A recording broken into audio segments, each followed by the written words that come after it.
Hey, welcome to Will Venus Autistic. I'm your host, Will Venus, and today I'm going to be talking about autism and sleep.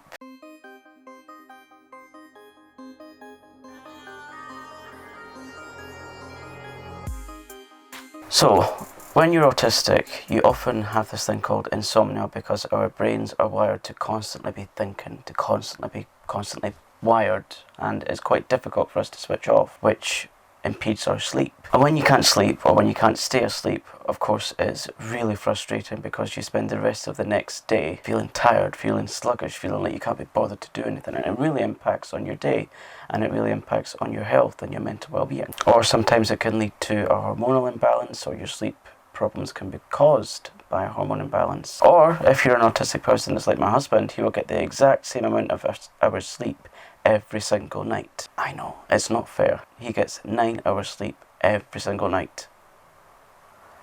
Only in my dreams could I get that amount of sleep. It is not fair.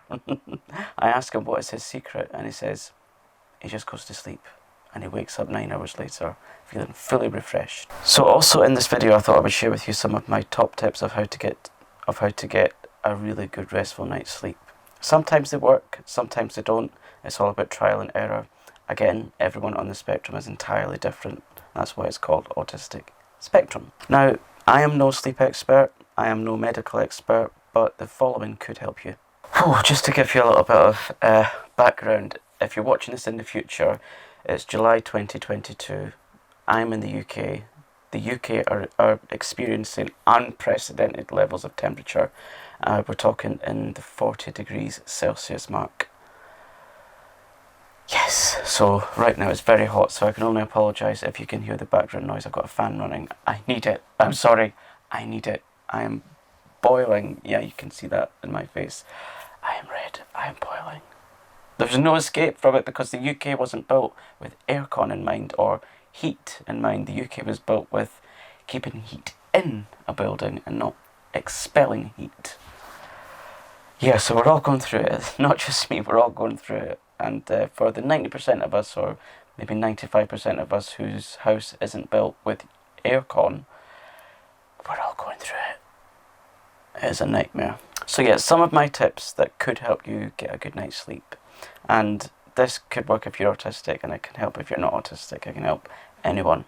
Although some of the tips I've geared more towards the autistic person. So for 2 hours before your bedtime, no screens, no blue light. Get rid of some of that stimuli from your brain. Yeah, definitely the less stimulation before bed, the better. No caffeine after 6 p.m. That's if you're a night sleeper. If you're a nocturnal sleeper, I don't know, leave the comments below. Also, no other stimulants like alcohol before bed. Alcohol, although some say it does help to knock you out, it doesn't give you a good quality sleep.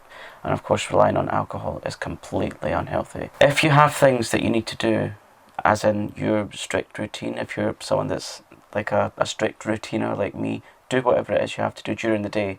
Don't leave it until night time and you think, oh, I've got that to do, I've got that to do.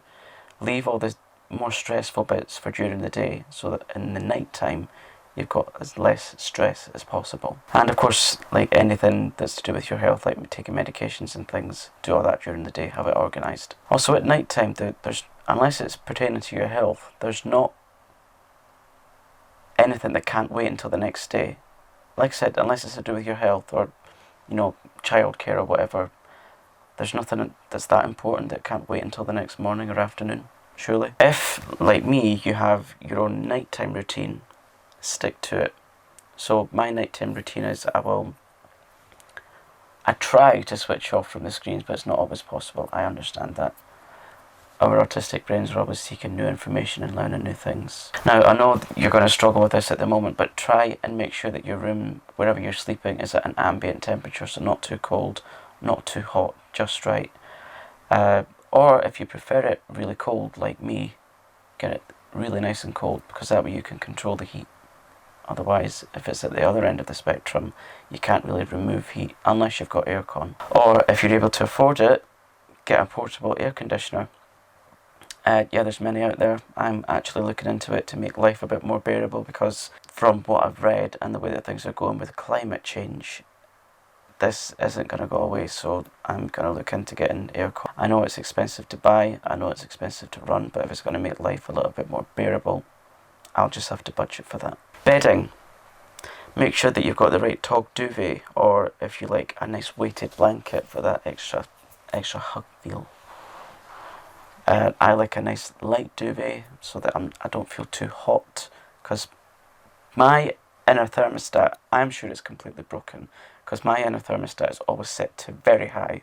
So I like a nice low tog duvet, or even just a sheet to cover me. I like to feel covered and protected, cradled. Now, this next tip that I'd like to share, I know it doesn't work for everyone, and I know it doesn't work to full capacity for everyone, especially if you're on the spectrum like me. But I really like to listen to guided meditation.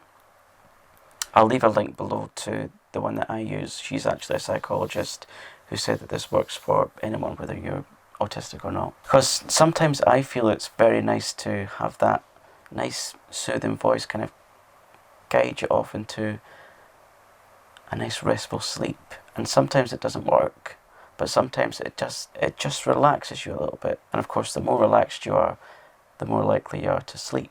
Now, lighting. I like my room to be absolutely pitch black. So I close both the blinds, looking at them, I close both the blinds and the curtains to try and make sure the room is as dark as possible.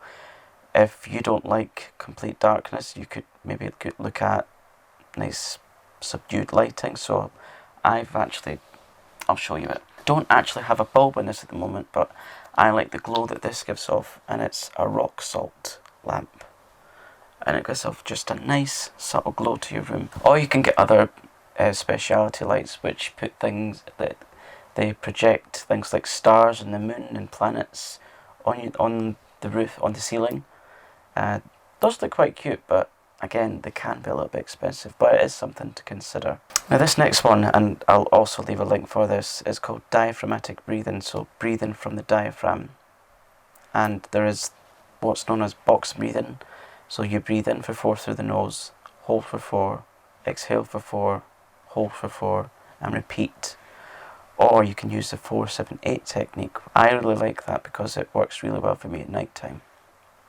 Because it regulates your carbon dioxide and oxygen levels. And also, just finally, if you're really worried about your lack of sleep, there's no harm in making an appointment to go and see your doctor or GP or physician or whomever it is that you go to see for your general health advice. So I really hope that those tips that I've shared with you really do help you, because there is nothing worse than, well, I suppose there is, but it's not that nice when you can't get a decent night's sleep, because like I said, it really impedes on your day, doesn't it?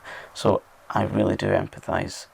And if there's anything that you would like to share, please leave them in the comments. Well, thank you for watching. I really hope this video has helped you. If it has, big thumbs up, that would really help. And if you're new here, why not subscribe? Go on, you know you want to. It's absolutely free, of course. And yeah, let's get a nice community going. So thanks for watching. Take care. I will see you hopefully next week if it's not too warm. Yeah, so I'll hopefully see you next week.